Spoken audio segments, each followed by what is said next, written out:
no es block, con cemento, le pusieron cemento, hicieron un círculo como un pocito, y estaba fresco, y adentro le empezaron a echar el cemento. ¿Qué crees que pasó cuando agarró cierta altura?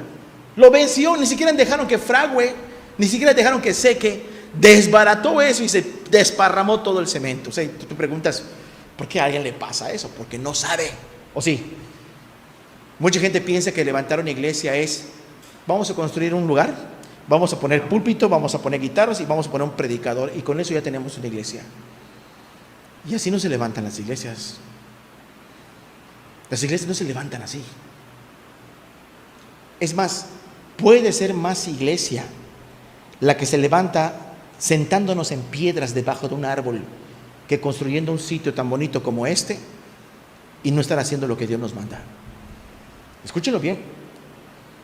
¿Por qué el apóstol Pablo dice esta aseveración tan fuerte? El que destruya el templo, Dios lo va a destruir a él. Si alguien se mete con la iglesia, Dios lo va a destruir a él. Yo te invito a los que no estén todavía en Cristo, o a los que estén dudando, porque hay algunos que como que sí creen, pero si les preguntas a dónde se van a ir, no saben ni a dónde se van a ir. ¿Sí? Algunos que de plano aman el mundo y no quieren entregarse. Pero yo te invito a que confíes en Cristo, que dejes de ser incrédulo, que dejes de amar el mundo y conoce al Señor. Serás parte de su iglesia. Lo que Dios quiere con su iglesia es cuidarla. Y en la iglesia de Corinto estaba pasando todo lo contrario. ¿Culpa de quién es? ¿La iglesia de Corinto estaba cuidada o estaba descuidada? Estaba descuidada. ¿Culpa de quién es? ¿De Dios? ¿Es culpa de Pablo? Pablo dice, yo puse el fundamento. Pablo es el arquitecto, puso el fundamento. ¿Cuál es el fundamento de la iglesia? ¿Cuál es el fundamento de la iglesia? Jesucristo. Un buen obrero, un buen misionero, un buen evangelista, un buen pastor, ministro, como quieras decirle, un buen anciano, tiene en su mente que no hay otro fundamento en la cual la iglesia pueda perseverar que no sea Jesucristo. Si el que está construyendo empieza a hacer que la gente lo mire a él, no es un buen constructor. Si el que está construyendo empieza a hacer que la gente lo alabe a él, lo respete a él, no está siendo un buen constructor. Si en la iglesia resalta más el nombre del ministro que el de Jesús, no es un buen constructor. ¿Por qué? Porque el fundamento es único y no se puede reemplazar. Lo malo es que estás jugando, o podemos jugar, no con palos o con pelotas, sino con almas eternas. Y si hacemos las cosas mal con almas eternas, ¿qué crees que va a pasar con esa iglesia? Con esas almas. ¿A dónde van a ir a parar esas almas? Van a ir a parar al infierno. ¿Y culpa de quién va a ser? Del que predica sobre este púlpito. Hace muchos años, muchísimos años, yo vi una persona que no quería hablar con un servidor, que porque según estábamos mal, no solamente un servidor, sino varios de nosotros estamos mal. Yo me acerqué, crucé, porque nos evadió, y yo crucé, llegué hasta él, y me dijo, ustedes están mal. Y le dije, puede ser, puede ser. El problema es que si yo estoy mal, le digo, no solamente se limita a mí las consecuencias, sino que todos los que me oigan a mí se van a perder, le digo. Todos los que escuchen a Jorge Polanco se van a perder, le digo. ¿Sí? Y eso lo dije asegurándole su afirmación de él. Él dice que un servidor está mal y que todos los que nos escuchan estamos mal. Yo le dije, si es así, no solamente me voy a perder yo, voy a perderlos a todos los que me oigan. Pero una cosa sí te digo, y si resulta que los que están mal son ustedes, ¿qué va a pasar con ustedes? Porque al final, el fruto, el resultado es lo que va a hablar. El tiempo va a declarar la razón. Lamentablemente, su alma no prosperó en la fe. Yo anhelo que se arrepientan, que se vuelvan a Dios. Uno no está... a mí me da miedo construir un muro en la casa. Me ha aventado a poner un abanico así. Le he pedido instrucción al hermano por teléfono, ¿no? Hermano, ¿cómo le haces ese cable? ¿Qué dónde le pones? Y con miedo ahí temblando, me vaya a electrocutar. Y bendito Dios, lo pude poner, ¿sí? Y ahí está ahí girando. Pero da cosa. Levantar una iglesia no es cualquier cosa, requiere mucho cuidado. ¿No has visto que hay muchos templitos cerrados? ¿Has visto los años? Y lejos de prosperar, decaen más. Solo una personita va. Luego pasan los años y ya está cerrado. Allá en Mérida, en la calle 50, en la calle, lo que es la 95, por allá, no quiero dar detalles, allá por los Cocos, en Mérida, hay una iglesia, un templito, que estuvo funcionando un tiempo, después cerró, pasó el tiempo y ahorita es un comercio. Los que conocen la casa de un servidor, tu casa también, había un templo, se reunían personas, ahorita es una casa habitación. ¿Por qué desaparecen? Y saben una cosa, creo que es mejor, eso lo digo, es mi punto personal, no me estoy basando de esto, y lo digo de antemano, creo que es mejor que se desbarate una iglesia en esta vida, a que venga el día del juicio, y al final salgan que todos, porque cuando se desbarata una iglesia la fe, y empieza a buscar a Dios de verdad. 10 al final, y otro edifica encima. Otro edifica encima, pero cada uno mire cómo sobreedifica. Y es que la verdad, hermanos y amigos, que la obra de Dios, hay veces se divide la obra de Dios. La obra se divide entre los que ponen el cimiento y los que edifican encima. ¿Quiénes son los que ponen el cimiento? Son los que llevan el evangelio y ponen a Jesucristo como base de la iglesia. Y luego vienen otros, y esos otros empiezan a trabajar sobre ese cimiento. Y alguno puede decir, bueno, si el fundamento es Cristo, no hay de qué preocuparse. ¿Será? ¿La iglesia de Quimbilá tiene el fundamento verdadero? ¿El fundamento verdadero es un predicador, es un movimiento? El fundamento de Quimbilá es Jesucristo y debe de ser Jesucristo y siempre tiene que ser Jesucristo, pero lo que viene después también hay que tener cuidado. Mira cómo dice aquí, porque nadie puede poner otro fundamento que el que está puesto, el cual es Jesucristo. Haz de cuenta que el tiempo pasa, el Señor Jesús no viene en nuestra generación, vendrá en la próxima a lo mejor, y fallecemos, dejamos esta vida. Perdón por el ejemplo, hermanos, el hermano Asael, el hermano William, el hermano Rigo, y un servidor, no sé, fallecemos, y queda una nueva generación. Y de repente digan, bueno, como que este fundamento ya está muy obsoleto, este fundamento ya está muy pasado de moda, este fundamento de solo Cristo, no vamos a hablar de otras ideas, de otras cosas, vamos a meter nuevas formas de adorar a Dios. ¿Para qué? Para atraer a la gente, Dice la palabra, nadie puede poner otro fundamento que el que está puesto. La obra como se empezó, así debe de continuar. Así debe de continuar. No solamente debe de continuar, debe de ser mejor la obra de las nuevas generaciones que de las generaciones pasadas. Escuchen bien, si nuestros hijos se convierten, que yo anhelo que mis hijos se conviertan y que se vuelvan siervos de Dios, solo Dios lo sabe, porque el ministerio no se hereda. Escuchen bien, ser predicador no se hereda, no es relevo, como algunos pastores hacen, que dejan a la iglesia y heredan el ministerio a hijos perversos. No es así. Pero si de alguna manera nuestros hijos llegaran a ser siervos de Dios en cuanto a la predicación, ellos deben de hacer una obra mejor que la nuestra, no peor. ¿Y saben por qué? Porque a mí me da temor, porque yo veo que venían los hijos de los reyes y ellos empeoraban las cosas que sus padres lograron. ¿Sí lo has leído? ¿Sí? A veces alguien nuevo puede decir, Cristo ya no es suficiente para la iglesia. Yo no sé ustedes, pero yo veo en Cristo una fuente inagotable de poder para sostener la vida del creyente. Una fuente inagotable de gracia para sostener a los creyentes. Una fuente inagotable de fe para sostenernos en todas las tentaciones. Y lo veo como el único recurso necesario y válido para que la gente se convierta de corazón. De nada me sirve que pintemos la iglesia de colores, hablando humanamente, el lugar de colores, que pongamos más música, más focos y efectos de humo, y que venga la gente y se llene esto del lugar de gente. Si están aquí, se llena, no sé, que tener aquí 300 personas, de nada sirve, escúchelo bien, si Cristo no está gobernando sus corazones. Preferimos tener 40 personas que Cristo esté gobernando sus vidas a tener 300 que solamente 10 Cristo esté gobernándolos. Y la gente, y el resto nada más está aquí por la parafernalia. Nada más esté aquí por los foquitos, por las luces, porque la alabanza es bonita, porque me apapacha mi pecado, porque aquí me gusta estar. ¿Sí se entiende lo que estoy diciendo?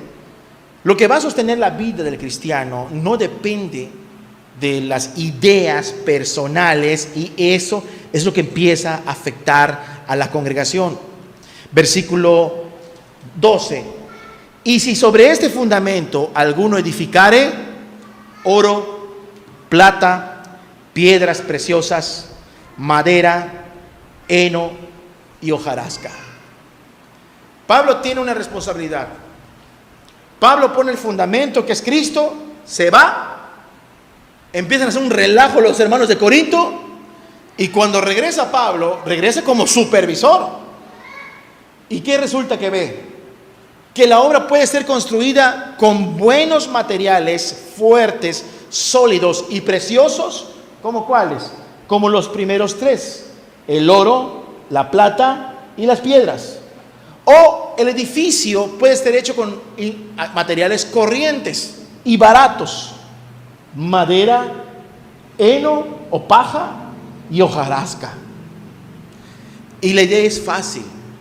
Imagínate que el ejemplo se puede poner como que, vamos a decir que las iglesias son los edificios, y todos los que estamos aquí vamos a poner una iglesia, y nos vamos y nos dispersamos, jamás nos volvemos a ver, y cada quien se va a un pueblito, y llega a un pueblito y empieza a levantar tu iglesia, hablas de Cristo a la gente, y la gente empieza a venir por Cristo, empieza a venir, y empieza a construirle palitos, unos palitos, ramas, paja, barro, le pones guano, y ya estamos ahí adorando a Dios.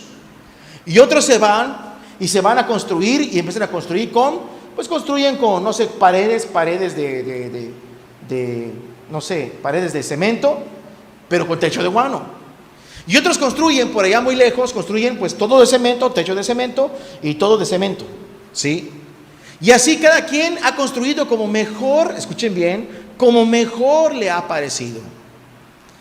Todo parece que está bien, todo parece que no hay problemas, la gente viene y se reúne, pero unos se reúnen en casitas de paja y de palo, y otros se reúnen en casitas de concreto y de cemento. ¿Cuál es el punto de lo que dice Pablo aquí? Porque de repente puede llegar uno, y por el que no dábamos un peso tiene temor de Dios, y dice, no, yo voy a construir, voy a poner cemento, voy a poner concreto, pero voy a poner aquí,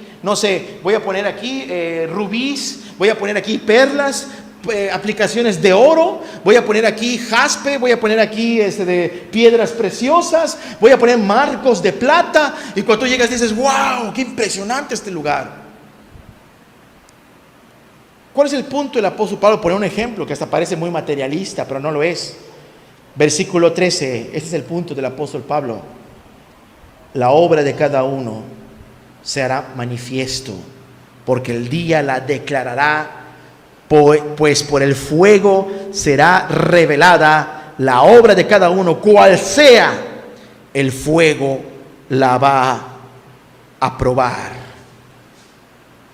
Está fuerte lo que dice este texto.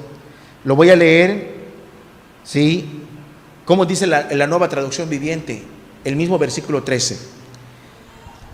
Pero el día del juicio, el fuego revelará la clase de obra que cada constructor ha hecho. En el día del juicio, el fuego revelará qué clase de obra, la calidad del trabajo de cada siervo se va a demostrar. ¿Cuándo se va a demostrar? En el día del juicio. La obra de cada constructor. Imagínate que todos estamos contentos, hacemos un congreso de misioneros y nos volvemos a reunir todos. ¿Y cómo te fue? No, pues yo construí una iglesia y le puse oro, plata, piedras preciosas, pero nada más tengo 10 congregantes. Uy, qué mal, te vamos a decir. Échale ganas. ¿Y tú? No, yo tengo 100 congregantes. ¿Y de qué construiste tu congre? Ah, pues yo puse palitos, puse pajas, pero la reforzamos bien, está bien reforzada, está muy bonito la casita de guano, precioso, y somos como 300, somos 100, 500 personas, somos 90 personas. ¡Wow! Cualquiera diría, no, la casa más preciosa es la que tiene oro, plata. Pero el mundo actual no se jacta por la calidad muchas veces de sus materiales. Muchas veces su jactancia viene no solo del local, sino de la cantidad de gente que se reúne con ellos. ¿Sí o no? Somos muchos en la congregación. El que piensa que hacer la obra de Dios significa acumular gente a lo tonto, no sabe hacer la obra. No sabe hacer la obra. No sabe construir. Porque no sabe escoger los materiales. Va a venir el día del juicio. Imagínate que viene una bola de fuego desde el cielo, desde el espacio, y consume nuestro mundo como si tiraras un huevo ahí en la leña donde cocinas. Tira un huevo y personitas reunidas, 100 personitas, 300 personas en una iglesia de palos y de paja y de heno. Quema. ¿Y dónde quedó la obra? Desapareció la obra. ¿Y los que estaban aquí reunidos? Desapareció. Pero ¿qué va a pasar cuando venga el fuego con aquellos que están reuniéndose? ¿Qué va a pasar con ese edificio hecho de piedras preciosas? Cuando venga el fuego, ¿se va a quemar? No se va a quedar, no se va a quemar. ¿Sabes qué pasa con el fuego? ¿Sabes qué pasa con el oro, la plata? Quedan mejor, quedan de paja, desaparece esa paja y sale a la luz el material precioso. Otras aplicaciones que hacen acerca de estos versículos es cuando la iglesia pasa por pruebas, por problemas, por dificultades. En este caso, en el contexto inmediato, ¿de qué habla? Que la iglesia de Corinto estaba pasando por un problema. ¿Qué problema? Uno de ellos es que cada quien estaba agarrando partido. ¿Por qué crees que la iglesia de Corinto se estaba dividiendo? Pablo puso un fundamento bien bueno, Jesucristo. ¿Qué significa? Que sus constructores estaban construyendo la iglesia ¿con qué? ¿Con qué? ¿Con oro, con plata, con piedras preciosas? Estaban construyendo el templo, el cual sois vosotros. Cuando uno se convierte a Cristo, es como una piedra que se agrega. Si pudiéramos quitarle, ¿cómo se le llama esto que cubre la pared? ¿Cómo se le llama? La masilla. Si pudiéramos quitarle la masilla, ¿qué vamos a ver detrás de la masilla? Vamos a ver un montón de bloques puestos ordenadamente, unidos con mezcla, ¿sí o no? Si le quitamos la masilla, vamos a ver piedras puestas en un... Pero de repente alguien dice, ¿cuál? Sí, no creo que Dios se fije si andas idolatrando a los ministros, no pasa nada. Y empezamos a llenar la iglesia de esa gente. No estamos construyendo la iglesia como debería.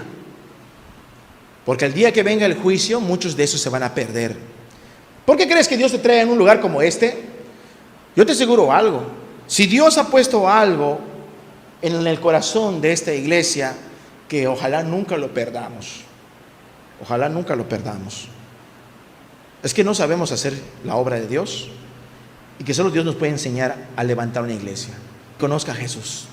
Que Él pueda ver a Cristo como yo lo alcanzo a ver, hasta mejor. Y con eso me doy bien satisfecho. ¿Sí? Y a partir de ahí empezamos a construir, empezamos a discipular, empezamos a levantar para arriba. Pero si veo que la persona llora mucho, pero no cambia. Veo que la persona aprende mucho, pero no cambia. Veo que la persona es puntual, pero no cambia. Veo que la persona nunca falta a la reunión, pero no cambia. Veo que la persona va a los prediscipulados, pero no cambia su manera de pensar. No importa cuánto tiempo haga, yo no lo admito a la iglesia. Yo no lo admito a la iglesia. ¿Saben por qué? Porque la iglesia es el templo de Dios, el cual es santo. Y yo voy a dar cuentas. Yo hago una obra en cuanto a la obra de Cristo, y mis hermanos que están aquí debemos de tener temor, hermanos, sirviendo directamente, haciendo la obra. ¿Cómo lo estamos haciendo? No vamos a poner, yo no lo hago, hermanos.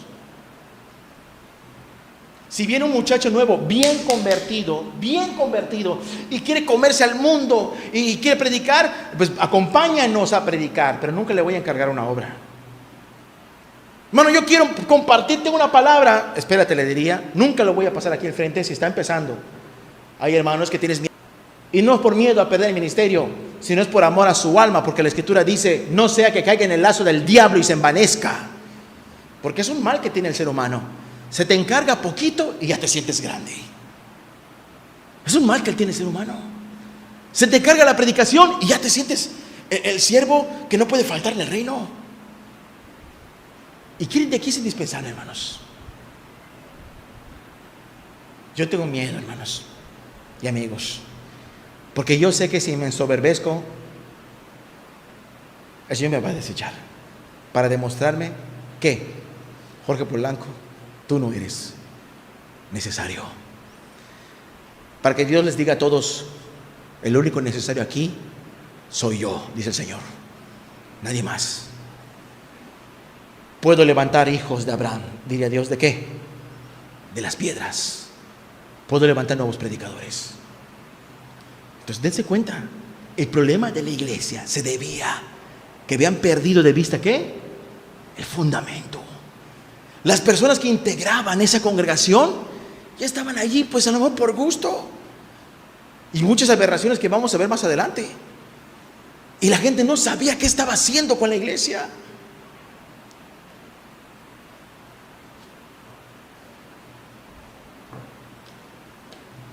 Eso lo dejo claro, para que sepan por qué hay reunión de oración, reunión de Santa Cena, y a lo mejor todavía no se te ha invitado.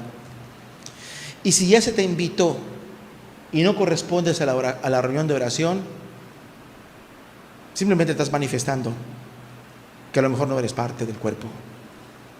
Porque si eres parte del cuerpo, tú buscas a Dios. Un error muy grave es que invitemos a la ligera a las personas. Que todos sean iglesia. Todo el que cruce por la puerta ya es iglesia. Es un error gravísimo. En Mérida poníamos un ejemplo la semana pasada. Tristemente en muchas iglesias tú ya nada más entras y eres hermano. Hermano. Hay gente que viene, está alcoholizado, borracho y hermano. Yo puedo llevar a una congregación, no saben si le pegué a mi esposa ayer, no saben si adulteré, no saben si forniqué, no saben nada de mí, y ya me reciben, hermano, y predica, sí predico, hasta me ponen a predicar. ¿Se los aseguro? ¿Sí o no? Me ponen a predicar. Y yo les decía a las personas allá en Mérida, nosotros no podemos engañar a Dios. La Biblia es clara cuando se trata de levantar la iglesia. Pablo le dice en otra parte de la Escritura, si yo quisiera agradar a los hombres, entonces ¿qué?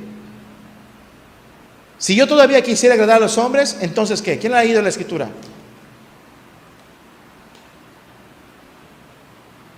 ¿No sería siervo de Cristo? Si yo quisiera todavía agradar a la gente, no soy un buen obrero, no soy un buen siervo, porque lo digo con amor y con respeto. Los que nos paramos aquí no estamos para darte de tu lado, estamos para amarte y para servirte.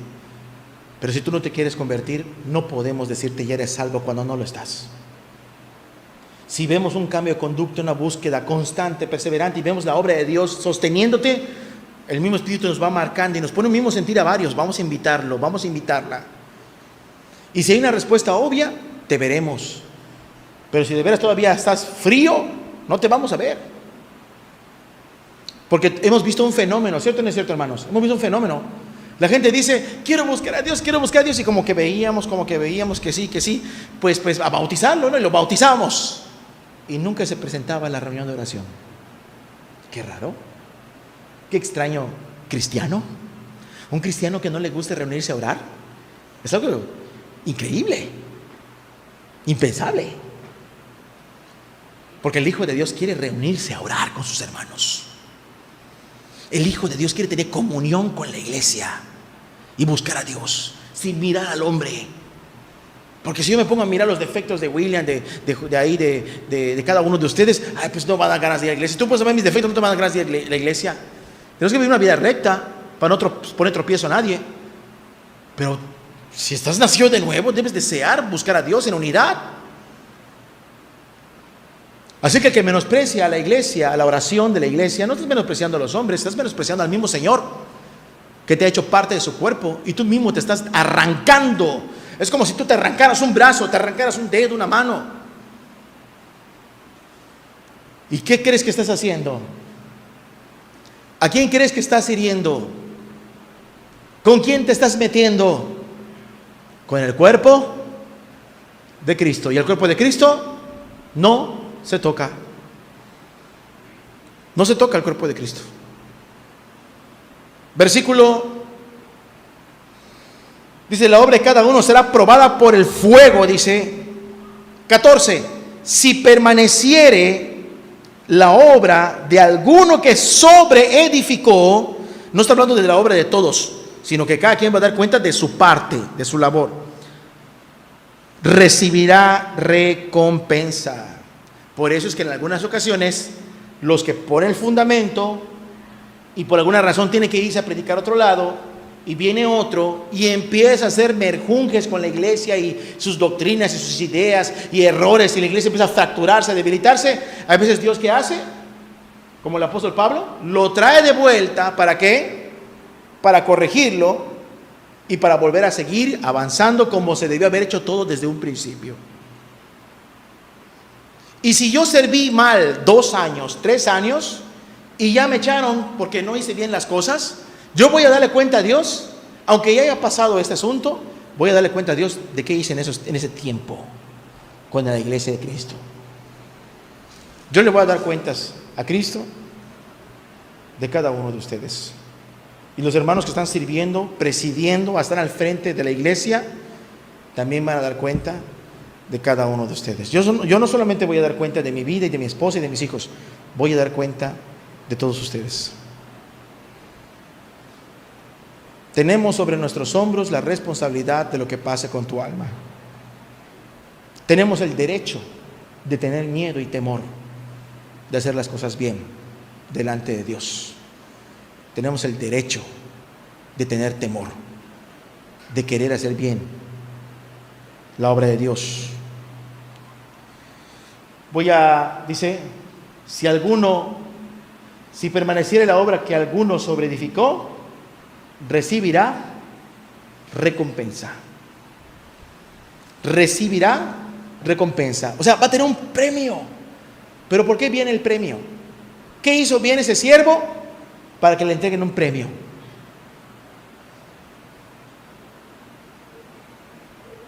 ¿Cuál fue su labor? Toma tu premio. Cuando le dan un premio es por algo, ¿verdad? Cuando en la primaria y en la secundaria te dieron un reconocimiento y a todos les repartieron sus calificaciones, a todos les dieron su certificado, pero de repente llaman a uno y le dan un premio especial. ¿Por qué? El mejor aprovechamiento, ¿sí o no? 9, 9, 9, 10, 9, 9, o sea, el mejor de todos, le dan un reconocimiento especial que nadie tiene. En una carrera, el que llega primero recibe su premio, segundo lugar y tercer lugar, que los demás no tienen.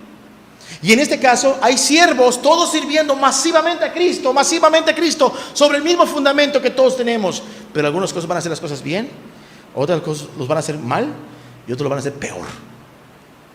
Pero solamente algunos van a recibir un premio. ¿Por qué van a recibir un premio? Vuelvo a preguntar, ¿por qué van a recibir un premio? No todos son obreros, no todos predican, no todos enseñan, no todos son predicadores.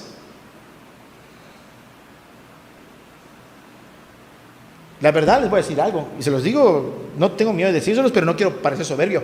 Yo sí quiero un premio de Cristo, amigos. Yo sí quiero un premio de Cristo. No quiero un premio de nadie del mundo. Yo sí quiero un premio de Cristo. Pero ¿cómo se le hace para obtener un premio? Acabamos de leerlo. ¿Ah? Que la obra permanezca cuando venga el fuego. ¿Qué significa? Que si se salvan 20, los 20 permanezcan salvos. Que si en el transcurso de su vida se me debilitan, estemos ahí para ayudarlos. Que si apostatan, estemos ahí para reprenderlos y llamarlos. Que si se tropiezan y caen, estemos ahí para traerlos otra vez a Cristo. Si alguno está herido, ir y sanarlo y traerlo de nuevo.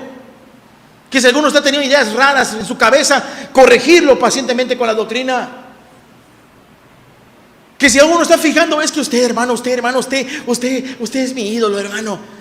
Cuidado, debes tener miedo y dirigir todas las almas a Cristo, para que cuando venga el fuego y consuma a todos, los que estén bien cimentados, bien discipulados, los que tengan buena doctrina. No porque la doctrina de la iglesia tal por cual es la mejor, no, la doctrina de Jesús, la que se basa en el amor, la paciencia, la benignidad, la bondad, la fe, la templanza, la mansedumbre, el amor desinteresado, el amor que se niega, el que se agarra de la verdad, que no se deja desviar por cualquier idea, que no se deja perturbar por cualquier situación, no importa las circunstancias, está puesto con sus ojos en Jesús, no se mueve. Viene el juicio, ¡fum! Se van a quemar muchas obras, muchos que están reunidos, se van a volver cenizas, así como van a hacerse así polvo. Si son 500 congregantes, se van a hacer cenizas los 500. ¿Por qué? Porque estaban en la iglesia por emociones, porque los engañaron, porque se querían salvos, porque simpatizaban con el ministerio, pero nunca estaban bien convertidos. Y de repente cuando pasa el fuego y cuando Dios vea de 1000 iglesias solo quedan 50, porque los demás se esfumaron, se quemaron con el juicio, y ve allá un hombre o 2 ministros o 5 ministros con 50 almas. Ve a otro lado un hombre con 10 almas.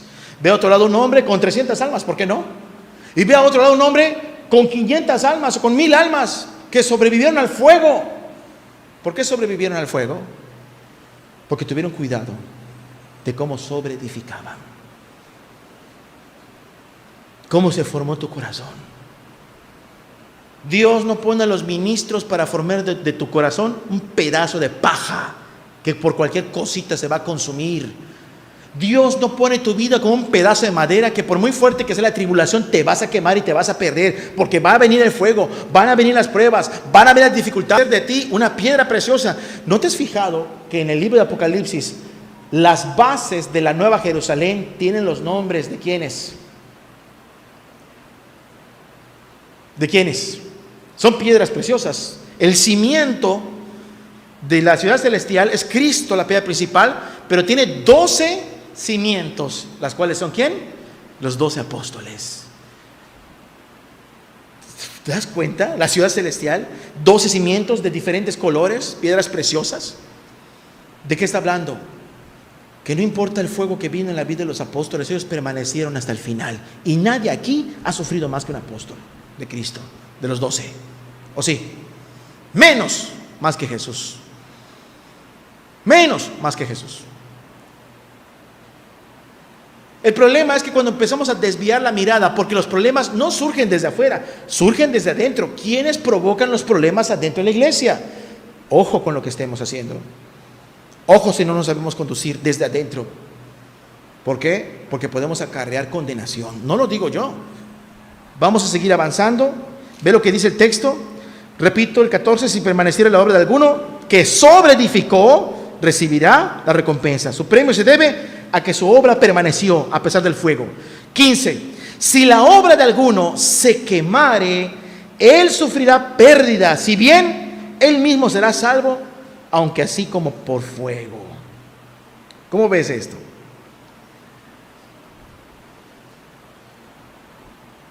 Si la obra de alguno se quema, él sufrirá pérdida. ¿Sabes qué significa eso?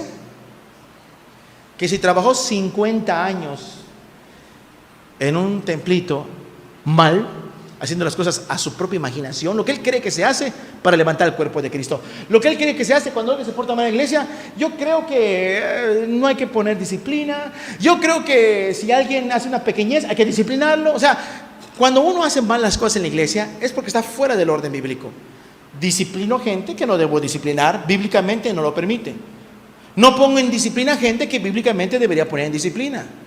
No disipulo y enseño lo que debo de enseñar. Empiezo a enseñar que los ovnis, que los Illuminatis, empiezo a enseñar allá otras cosas. Podemos enseñar del fin del mundo, podemos enseñar historia bíblica, podemos enseñar defensa del evangelio, pero si no aprendemos lo básico, que es la conducta del cristiano, no somos nada.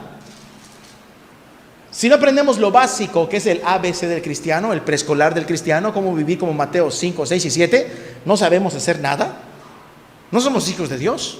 Léete Mateo 5, 6 y 7, es el ABC, es el kinder del cristiano. Es lo básico. Y ya de ahí podemos estudiar historia bíblica, escatología, de defensa del evangelio o cualquier otra cosa. Evangelios sinópticos, lo que quieras. Pero lo primero es la conducta cristiana. Quiero leer el mismo texto, pero en la traducción del lenguaje actual porque me gusta cómo lo dice. El capítulo 3, versículo 12 en adelante. Dice el 12, desde el verso 12 en la TLA. Si a partir de esa base podemos seguir construyendo con oro, plata, piedras preciosas, madera, paja o caña. 13. Pero cuando llegue el fin del mundo, Dios pondrá a prueba lo que cada uno enseñó. Escuche bien.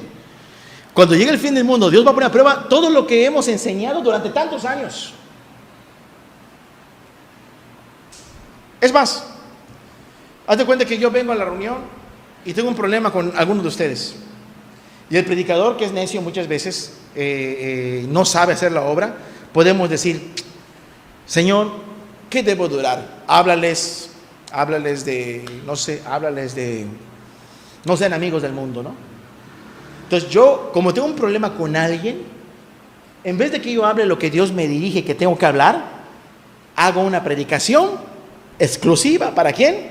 Para con el que tenga el problema. Y por eso hay muchas personitas que van a los templos y se sienten atacadas por los ministros cuando tienen un problema con el ministro. ¿Por qué? Porque ellos tienen un conflicto y el predicador se para a predicar lo que se le da la gana. Cuando uno tiene que buscar el alimento, no para uno, sino tenemos que buscar el alimento ¿para quiénes? Para todos. Y resulta que ahora nos ven por internet, pues también hasta para ellos. Y hasta uno tiene que pensar en eso. Y en vez de que predique lo que se necesita aprender, si vemos que en la iglesia hay problemas con los hijos y se ponga a orar y Dios le muestra con claridad, mira, no hay que buscarle mucho. Los padres no saben educar a sus hijos. Los hijos son consentidos, malcriados, son llorones, son chochones, andan rompiendo todo. Los papás se espantan si el hijo hace cualquier cosita y no lo castigan y no lo disciplinan. Bueno, enséñales escuela para padres. Entonces te pones a estudiar todo lo que dice la Biblia acerca de la educación de los hijos. Cómo educar también a los papás. Te puedes estudiar todo y lo das. Si lo das en la necesidad que existe en la iglesia, estamos yendo de acuerdo a la voluntad de Dios. Pero si en vez de dar esa necesidad, de repente alguien se te acerca y dice: hermano, me gustaría que nos predique acerca del arca de Noé, hermano, ¿le parece? Y como quiero darle gusto a la gente, está bien. De veras, hay predicaciones al gusto. Yo también, hermano, me gustaría que el próximo domingo predique, ¿qué es eso de los ovnis, hermano? Ok, está bien. Pues yo también quiero que el próximo domingo nos predique, ¿qué es eso de cuándo va a ser el fin del mundo? Ok. Y la necesidad que hay imperante en la iglesia, que es atender a los hijos, no se da. ¿Sí me estoy explicando lo que usted trataba de decir? Los ministros no saben hacer la obra. Una vez les dije yo a un ministro, se los dije yo la semana pasada, que alguien se estaba quejando con un servidor de otro siervo, y se los dije y que le dije: mira, la verdad, ni tú, ni yo, ni el hermano sabemos hacer la obra, le digo. Ni tú, ni yo, ni el hermano hemos ido a un instituto bíblico para que nos enseñen cómo se levantan iglesias. ¿O sí? No, pues no. Lo único que tenemos es esto. Es esto, que Dios nos ayude. ¿En qué versículo me quedé? En la TLA. Dice ya: lo que cada uno enseñó será como probar con fuego los materiales que usamos para la construcción. 14. Si lo que uno enseñó pasa la prueba del fuego, recibirá un premio. El 15. En cambio, si no pasa la prueba, lo perderá todo, aunque él se salvará como si escapara del fuego. ¿Qué significa esto? Que todos los años invertidos en un ministerio se pueden ir todos ¿a dónde? ¿A dónde? A la basura. a la basura. Yo no quiero llegar al cielo, se los digo, y que Jesús me diga: mira lo que les enseñaste a los de Quimbilá. Mire que te equivocaste muchas veces. Mire que yo quería que le hables de esto, y tú quieres enseñar lo que se te dio la gana. Y mira cómo acabaron sus almas por tu culpa. Y sabes una cosa, ahora por tu culpa están todos perdidos, y voy a poner sobre tu vida el juicio de cada uno de ellos, y serás responsable de su castigo. Yo no quiero eso, hermanos. Yo no quiero eso. Yo tengo miedo, hermanos. Yo no quiero eso. No quiero ser irresponsable. Ser irresponsable. Todo el trabajo. ¿Cuántos años hice en Quimbilá? ¿Cuántos años tenemos en Quimbilá? Tenemos como 14 años, 15 años. Como 14 años. Como 12. Yo estuve 2, luego me fui como 2 y luego regresé después de 2 años. 2 años y medio, creo, más o menos. Y me diga, esos 12 años se fueron a la basura todos, junto con las almas. Venimos para eso. Estás viniendo para perderte. Estás viniendo para que el día del juicio al final te diga el Señor: yo no te conozco. ¿Tú quién eres? Sí, yo vi a la iglesia, él me predicaba el hermano Jorge. A ti no te conozco, a él menos. No venimos para eso. Venimos para conocer a Cristo, vivir como Cristo nos manda, amarlo de todo corazón, escapar de este mundo, hacer su voluntad y crecer espiritualmente. La iglesia tiene básicamente 2 funciones. Se resumen 2 funciones la iglesia. La iglesia auténtica, bíblica. Número 1, llevar el evangelio para que más se conviertan. Entonces, cuando la iglesia empieza a tener una decadencia de gente, es un mal síntoma. Porque si ni siquiera va a predicar el evangelio y los que se están yendo, es un síntoma de que la iglesia está muy mal. Número 2, y eso porque ya ni oran también. Número 2, la iglesia tiene el objetivo y la misión de que los que estén bien convertidos, hay que edificarlos, hay que discipularlos, hay que entrenarlos para la vida cristiana y la obra. Se salva gente y la discipulas. Aquí dice claramente. Ahora dice que hay veces el que hace la obra lo va a perder todo, pero él se salvará como quien escapa del fuego. ¿Y cómo es alguien que se salva? Si tú vieras a alguien y te dijeran: mira, esta persona se escapó de un incendio, ¿cómo estaría la apariencia de la persona que se escapó de un incendio? ¿No estaría todo chamuscado? Con el cabello quemado, con las cejas quemadas, con la ropa desgarrada y quemada. O sea que por poquito también el predicador, ¿qué? Por poquito también el predicador, ¿qué? Escúchenlo bien, se puede perder. O sea, no es que si de plano se pierde. Aunque él puede escapar como alguien que escapa del fuego, pero su gente no escapó, porque les enseñó mal. La iglesia de Corinto estaba pasando por esto. Y la iglesia de Corinto, si Cristo hubiera llegado en ese instante, cuando ellos recibían y leían esa carta, muchos se hubieran perdido, porque estaban mal. Es una bendición la palabra de Dios, porque la carta de los Corintios es una carta correctiva. Es una carta correctiva. Es más, hasta es punitiva. ¿Cómo que punitiva? Que nos enseña cómo castigar a los que se desvían. Y no se espanten, ¿no? ¿Cómo que castigar? ¿Nos van a apedrear, hermano? No.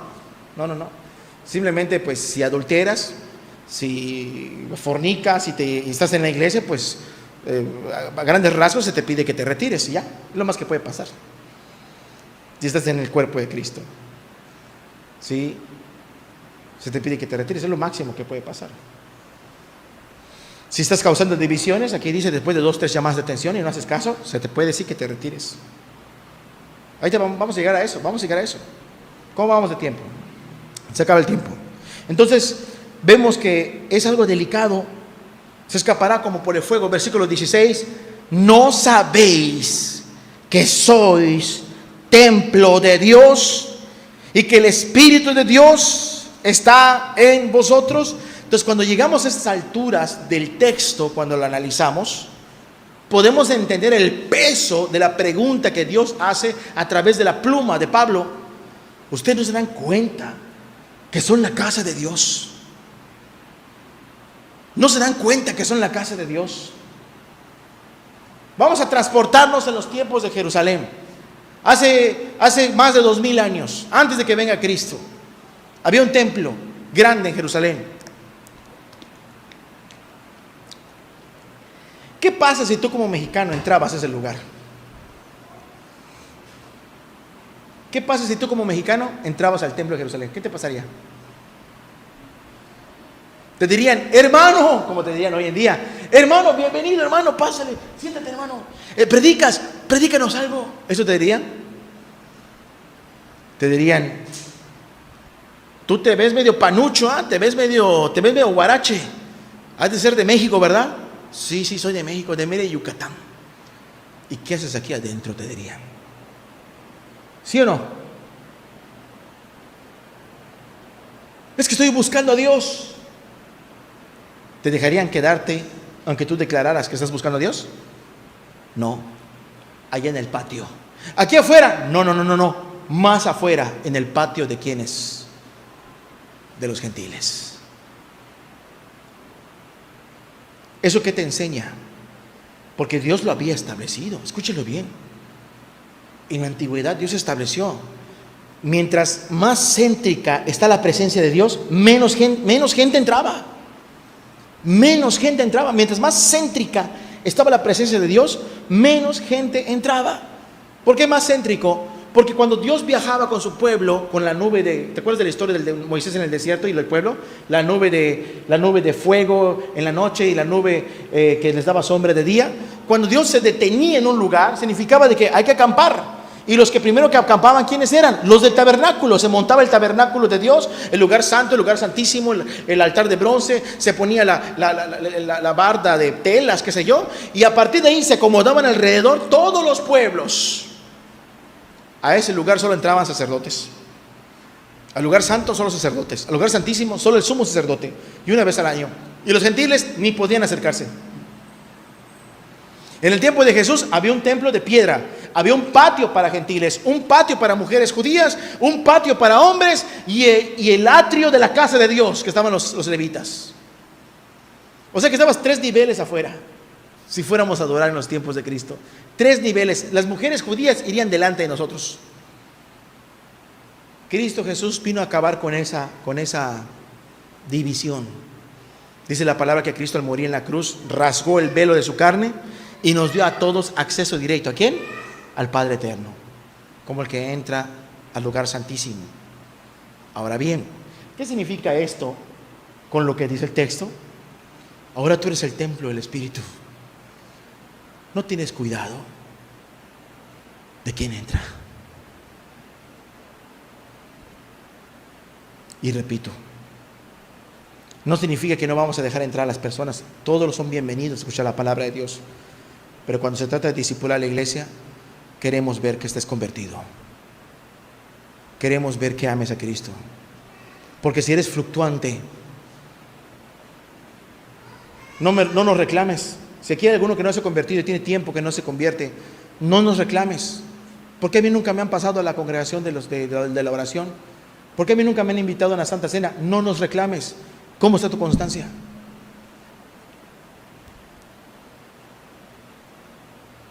Y estoy hablando no de constancia de que vienes a la iglesia, no, porque puedes venir siempre. Tus asuntos con el mundo, a eso me refiero. Tus asuntos con el pecado, a eso me refiero. Porque si estás en el pecado, pues ¿cómo quieres? No queremos volvernos elitistas, de que solo aquí entran los buenos, no. Pero la verdad es que hay que tener cuidado.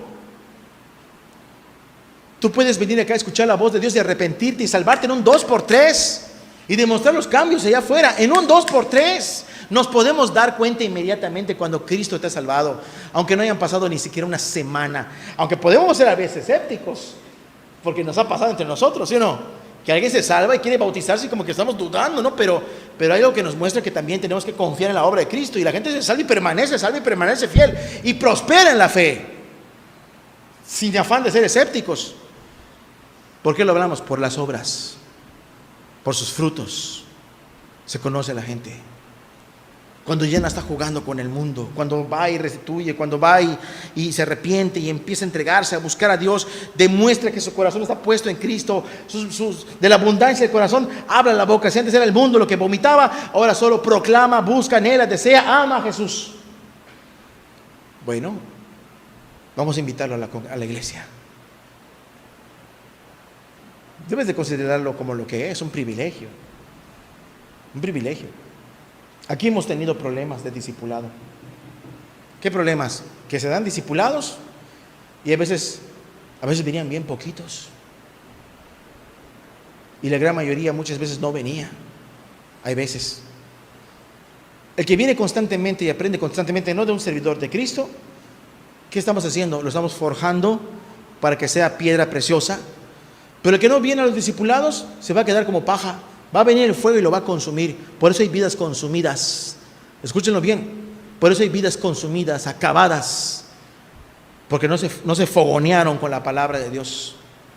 No se metieron al horno del Espíritu para ser pulidos por el Espíritu.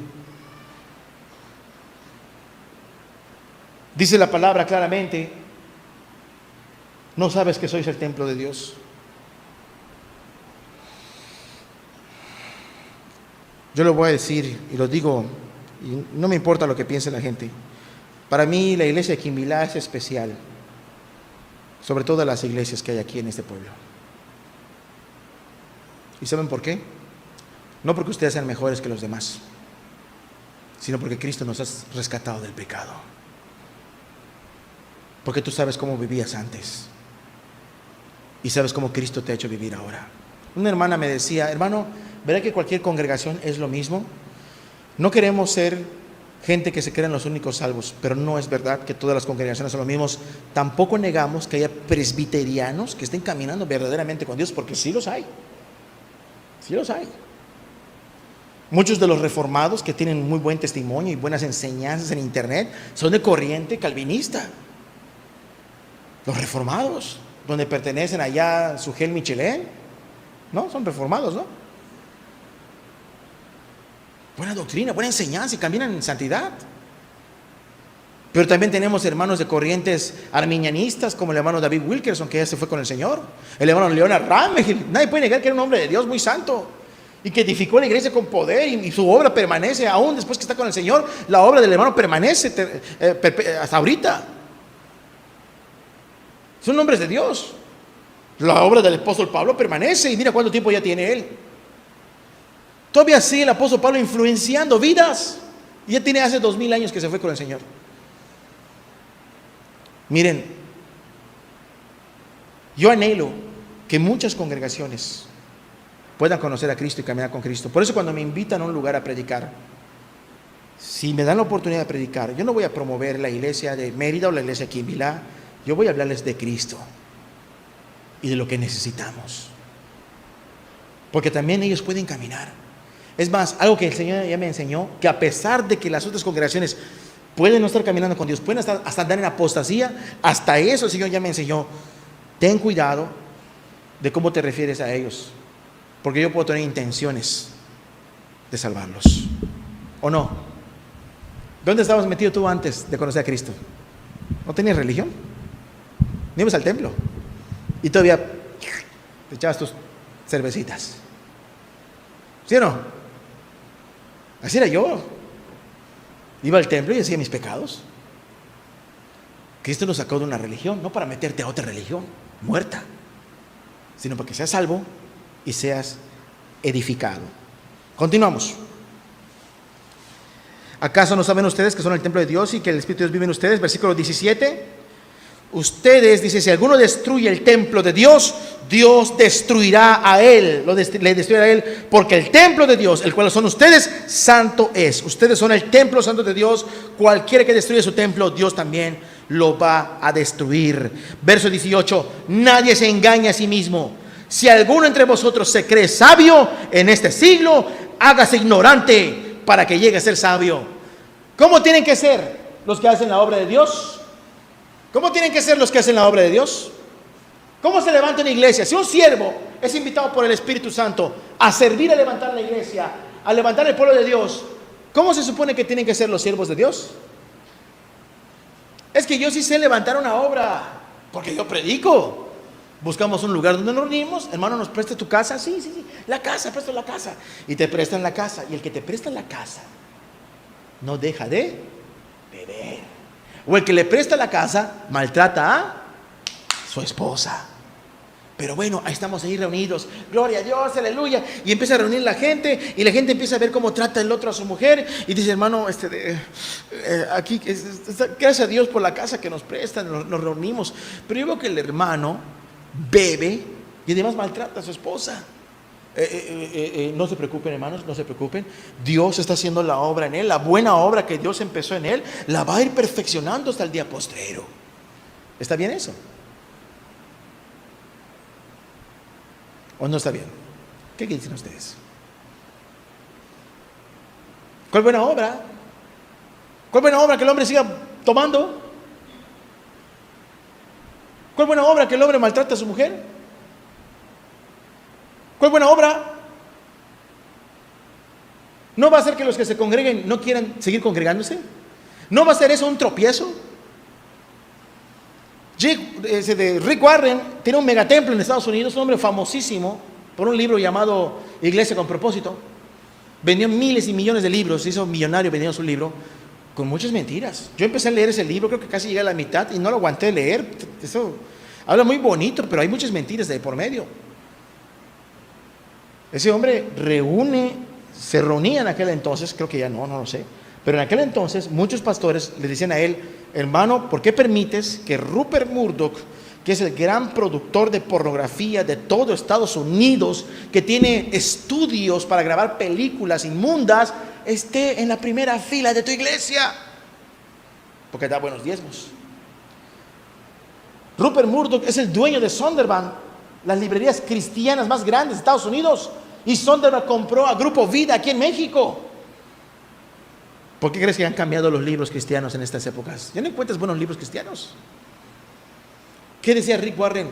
Déjenlo, hermanos, Dios está trabajando en su corazón. Claro, porque hay billetes.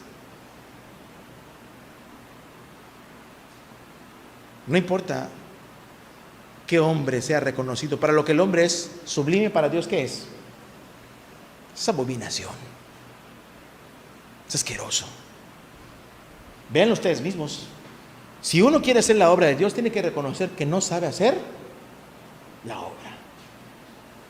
¿Quién de los que se casó cuando estabas recién casado? A ver, hermanito, ustedes están ahí atrás. ¿Quién de los que están recién casados sabe cómo ser esposo? Con un bebé nuevo, ¿saben cómo? ¿Quién cuando tuvo su primer hijo ya sabía cómo ser un buen padre? Una buena madre. Cuando te casaste, mujer, ¿tú ya sabías cómo ser una buena esposa desde que estabas casada?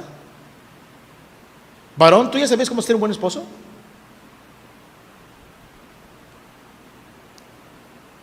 No le achaquemos a Dios el fracaso de la crianza de nuestros hijos. No le achaquemos a Dios el fracaso de nuestros matrimonios. Realmente nadie sabe ser padre. Nadie sabe ser madre, esposo ni esposa. Y si nadie sabe, llega al matrimonio no sabiendo nada de eso, menos sabe cómo levantar y cuidar una iglesia. Lo malo es que hay gente que dice, yo sí sé hacer la obra. Construimos un lugar, ponemos asientos, púlpito y micro, y ya está, ya, vamos a hacer la obra. Pero la evidencia que es que esa obra está raquítica, está muerta, no prospera. Para hacer la obra, ¿qué hay que decirle? Señor, yo no sé hacer nada. Yo no sé. Es más efectivo que en vez de que el ministro esté ayer en Mérida vamos a tener escuela bíblica. Primero Dios lo veo como algo que he acariciado durante muchos años, así. Lo he acariciado durante muchos años, poner una escuelita bíblica que se va a abrir hasta ahorita, en 3 semanas más o menos. Hasta ahorita el horario va a ser sábado a las 9 de la mañana, 2 horas de clases. Son más que predicación, son clases de temas generales de la Biblia. Y eso que soñado por tiempo y pues se dio, se abrió la apertura y se dio. Y no se dio porque quise, sino que una hermana me dijo, hermano, es bueno que hagamos esto porque urge. Sí, hermano, vamos a hacerlo. Y ya se planteó y se va a hacer con la ayuda de Dios. Y estaba yo pensando, meditando, Señor, pues ¿de qué voy a hablar? ¿De qué voy a enseñar? Bueno, evangelios sinópticos, historia de la iglesia, historia de la Biblia,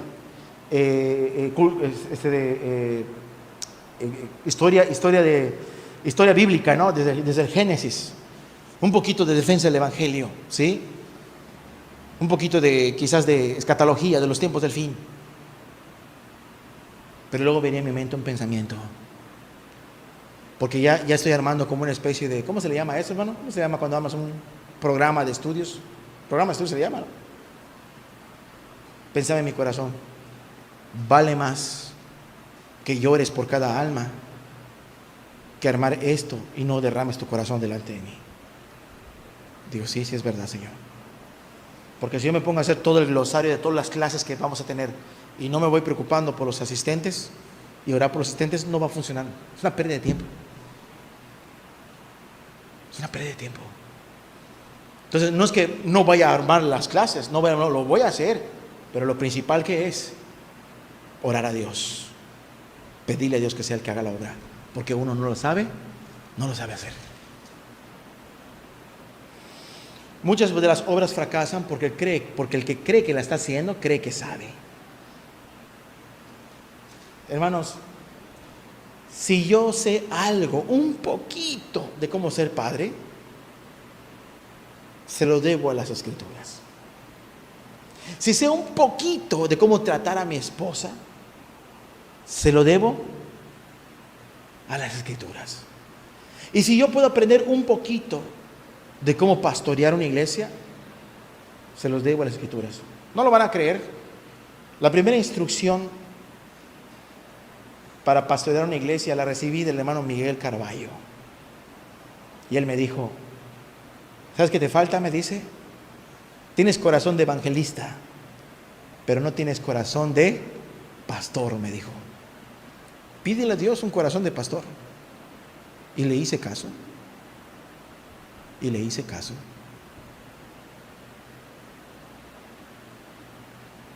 Porque uno puede tener un deseo de predicar, que me inviten. Pero no solamente es predicar. Si se convierten en 50 personas, ¿las vas a abandonar? ¿Qué va a pasar con ellos? Necesitan alguien que los disipule, los enseñe, los cuide, los recién nacidos, los niños en Cristo. Continuamos, dice versículo, vamos a avanzar rápido, 18, ser sabio, hay que sernos ignorantes, uno no sabe hacer la obra. Nadie se engañe de que piense que sabe algo, porque aquí dice nadie se engañe. 19, porque la sabiduría de este mundo, Dios vuelve a hablar la sabiduría de lo que hablamos en temas pasados. Meter a la sabiduría mundana dentro de la iglesia es fatal. Para que Dios, porque la sabiduría de este mundo es insensatez para con Dios, pues escrito está, Él prende a los sabios en la astucia de ellos. Y otra vez, el Señor conoce los pensamientos de los sabios que son vanos. Así que ninguno se gloríe en los hombres. A ver. Hace rato estaba hablando que la iglesia estaban debatiendo que yo soy de Pedro, yo soy de Pablo, yo soy de Cefas. Lo vimos la semana pasada. Es inmadurez. Y luego habla que la iglesia es santa, no se toca y que hay que tener cuidado porque el que destruya el templo, Dios lo destruirá a él. ¿Quiénes son los que estaban destruyendo el templo entonces? ¿Quiénes son los que estaban tocando la iglesia entonces en Corinto? ¿Quiénes son los que estaban bajo la amenaza del dedo de Dios? De decir, destruyes el templo, te destruye a ti. Aquellos hermanitos y hermanitas que ¿qué? Es que yo soy del hermano Pablo. Yo soy del hermano Pedro. No, yo estoy en la ICR. Yo estoy en la iglesia de Cristo. No, yo soy en la iglesia de Mérida. No, yo estoy en la iglesia de Quimbilá. No, tú por allá y yo por acá. Tú no me hablas, yo no te hablo. Tú estás perdido, yo estoy salvo. Esos están desechados, nosotros estamos aceptados por Dios.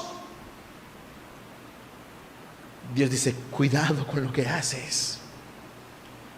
Porque si atentas contra la iglesia, en este caso la destrucción de la iglesia de Corinto, por estar fijándose a quién pertenezco, Dios promete que lo va a destruir. Si yo que Dios me guarde, me desvío y empiezo a dividir a la iglesia porque quiero un pedazo de iglesia para mí, porque me peleo con el hermano Rigo, por ejemplo, o con Asael, o con William, me peleo, no quiero nada, quiero jalarme un pedazo. ¿Cuál es la promesa que existe en la Biblia? Que Dios, ¿qué? Me va a destruir. Y aquí no hay excepción de personas. Dios va a destruir. Conviene más que si hay desacuerdos de cómo hacer la obra en la iglesia, escúchenlo bien, llegar a buenos resultados pacíficos, nobles, y como un Bernabé y como un Pablo que se dividieron por causa de un Marcos que era muy fluctuante, ¿qué? Que cada quien se vaya por su lado, pero que no se dejen de amar, que no se dejen de buscar. Es más sano eso. ¿Sí saben la historia? Primero Pablo salió a una misión, salió con Bernabé y llevaron a un joven llamado Marcos. Y a medio camino el hermanito Marquito se rajó y se fue para atrás. En el segundo viaje misionero dijo Pablo a Bernabé, vámonos. Sí, vamos a llevarnos a Marcos. Y dijo Pablo, no, este no va con nosotros. Ay, hermano Pablo, eres bien duro, Pablo, deja que venga contigo. Dice Bernabé, no viene. Dice la palabra que la discusión entre ellos fue no pequeña, o sea que fue una discusión grande. Pablo se plantó y dijo, no, hermanos, Marco no viene. Y Bernabé se plantó y dijo, Marco sí va, Pablo. ¿Sí? ¿Y qué pasó? Pues córtalas, apóstata. La iglesia cristiana de los Marquitos y la iglesia cristiana de los no Marquitos. ¿Eso pasó? No pasó eso. ¿Qué decidieron? Bueno, como son cristianos maduros, pues como no llegamos a un acuerdo, hermanos, ¿qué te parece si pues cada quien se va a un lado diferente a predicar? A final de cuentas, la obra de cada uno va a ser probada, porque Pablo decidió no llevar a Marcos y porque Bernabé decidió llevar a Marcos. No se dejaron de hablar, al contrario, parece que este Marcos, algunos dicen que es el que escribió el Evangelio de Marcos, o sea, Bernabé lo ayudó a levantarse, algunos suponen, no lo sabemos, algunos lo suponen, que es el primer discípulo de Pedro, o algo así. Una cosa es verdad, cuando Pablo se fue con Silas, ¿Dios lo abandonó? No lo abandonó, la obra prosperó igual, porque hasta eso es más sano que terminar en pleitos y herir a la iglesia y lastimar a la iglesia. Haz de cuenta que el mismo ejemplo de antes, si andamos en la carne, yo me quiero llevar un pedazo, empiezo a contaminar las mentes para que se vengan conmigo. ¿No sería más sano decir, pues me retiro, no quisiera, pero me retiro y me voy sin llevarme a nadie? Y donde yo vaya a predicar en Quimbilá, en Joctún o en Izamal, empezar desde cero. Y si estoy caminando con Dios, ¿Dios respaldaría la obra o no? Y si no, pues no. Versículo 20, versículo 21, así que ninguno se gloríe en los hombres, porque todo es vuestro. Me gusta como dice la TLA, el 21, dice, por lo tanto, nadie se llene de orgullo por lo que hacen los simples seres humanos. ¿Sí? Haz de cuenta que de repente empezamos a hacer partidos entre nosotros. No, pues yo soy del hermano Rigo. No, yo soy del hermano Asael. Yo me voy con la iglesia del hermano William. Yo me voy con la iglesia del hermano Jorge. No, todos están mal. Yo me voy con Amadeo, ¿no? Y así. Porque suele pasar, ¿sí o no? Yo me voy ni con Chana ni con Juana, me voy aparte. Ni con Amadeo, yo me voy al mundo. Hay gente que se actúa. Y dice Dios, no cometan tonterías. Nadie se siente orgulloso de quién. De los hombres. Nadie diga, el hermano, está prohibido eso. Si te vas a gloriar en alguien, di Jesús, eres verdadero Dios, Jesús es el rey. Sí, eso es bien válido, Dios no te lo prohíbe para nada. Amén. Eso sí es bien permitido. Gloríate en Cristo, pero no te gloríes en los hombres. No hagas partido por los hombres. El siervo fiel no va a buscar el foco. El siervo fiel, si ve que se le dirige el foco a él, va a dirigir el foco a Jesús. Dice el texto, así que ninguno se gloríe en los hombres, porque todo es vuestro. ¿Qué significa que todo es vuestro? todo en realidad es de ustedes, significa que sea Apolo, sea Pablo, sea Cefas, sea el que sea, realmente todo para quién es para ustedes. ¿A poco cuando viene el hermano Juan Carlos no les bendice a ustedes? ¿A poco cuando viene el hermano Amalfi en su momento no les bendijo a ustedes? Cuando viene el hermano Adán no les bendijo a ustedes, o no? Cuando vino el hermano Alberto de Oaxaca, no les bendijo a ustedes. Cuando viene el hermano Amadeo, no les bendijo a ustedes.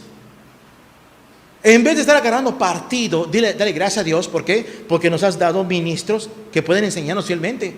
Y no siempre el hermano Polanco que ya está aburre. ¿Sí? O sea, date cuenta de eso. Yo le doy gracias a Dios. Porque cuando vienen ellos, yo tengo que aprovechar para sentarme a escuchar, hermanos. Yo tengo que aprovechar para sentarme a escuchar. Porque todo es vuestro. Hasta para mí, hermanos. Yo salgo bendecido. Hasta yo salgo bendecido.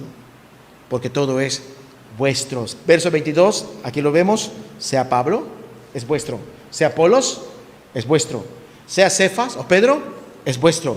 Sea el mundo, es tuyo. Sea la vida, es tuya. Sea la muerte, es tuya. Sea lo porvenir, es tuyo. Lo presente, lo porvenir es tuyo. Todo es tuyo. Y ustedes son de Pedro, dice. ¿Ustedes son de quién? De Cristo. Ojo. La iglesia le pertenece, llega el apóstol Pablo a la misma conclusión, la iglesia es de Cristo. ¿Y Cristo es de quién? Es de Dios. 4:1 y con ese termino. Así pues, téngannos los hombres, ¿cómo? Como la cabeza de la iglesia. Téngannos a todos, sea Apolos, Pablo, Cefas o cualquier predicador, como servidores de Cristo y administradores de los misterios de Dios. No más. ¿Qué es el hermano Polanco? Un servidor de Cristo, es todo. No más. Si empezamos a desviarnos entre nosotros y a ver otra cosa que no sea Cristo, estamos tratando de destruir al templo de Cristo. Y Dios promete que lo va a destruir a Él. Pero si cuidamos el cuerpo de Cristo, vamos a recibir recompensa. Vamos a orar y vamos a terminar. Gracias, Señor, por la oportunidad que nos das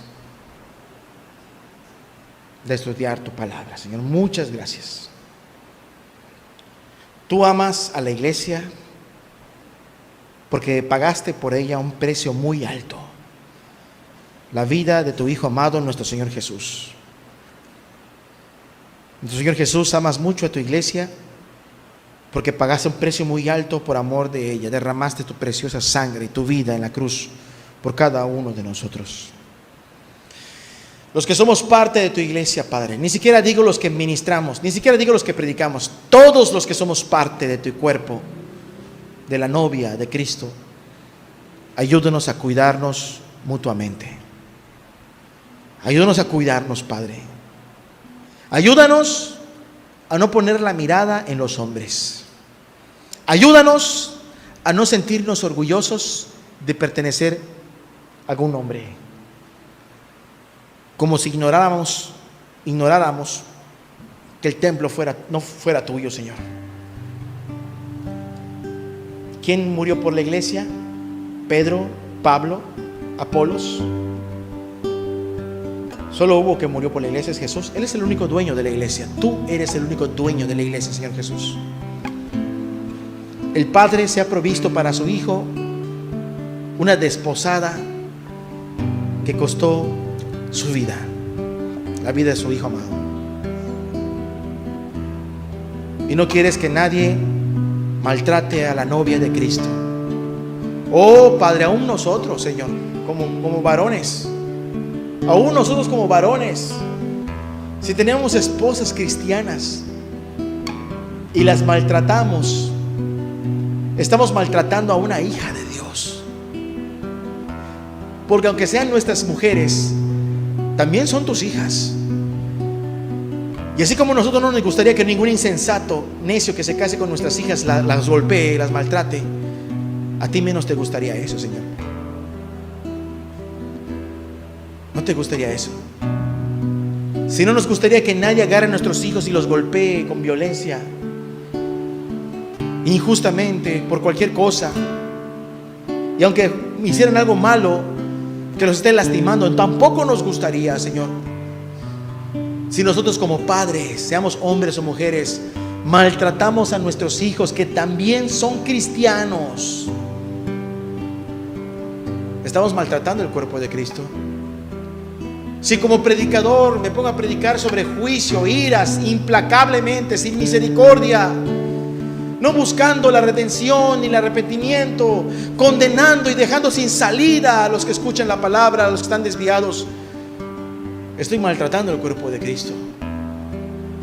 Porque si vamos a predicar contra el pecado o hablamos de juicio, siempre tenemos que mostrar esa salida de salvación que es Jesús. Siempre debemos apuntar a que hay un escape del pecador, que pueda salvar su alma en Cristo, que la iglesia puede restaurarse en Cristo, que puede salir del peligro de ser destruido si se vuelve a su Señor. Oh Padre, que podamos amarnos entre hermanos, perdonarnos, porque cuando no nos perdonamos y nos maltratamos y nos evitamos, nos ignoramos, nos evadimos porque estamos en enojos, en rencores, estamos maltratando a la novia de Cristo, porque también por esa alma moriste tú también, Señor. Y si alguien está enojado conmigo, contigo, también Cristo murió por ti y por mí. Si alguien busca partidismos, busca mirada en los hombres, busca fraccionar a la iglesia, está intentando destruir al templo de Dios. Y Dios promete que lo destruirá a él. Danos temor, Señor. Danos temor, Padre. Que los que todavía no se convierten, que entiendan que es ser iglesia. Que los que han tenido oportunidad de acercarse a ti en oración y no han respondido, que entiendan que a ti te han rechazado, Señor. Oh Padre, el fuego va a venir, Señor. La ira viene, Padre. Viene el juicio, Padre. Viene el fuego castigador eterno, Padre. Viene pronto, Señor, para castigar a todos los impíos y perversos. Pero tristemente mucha caña, mucha hojarasca, Padre, mucha paja edificada sobre el fundamento de Cristo también se va a ser consumida, Señor. No permitas, Padre, que seamos paja, Dios.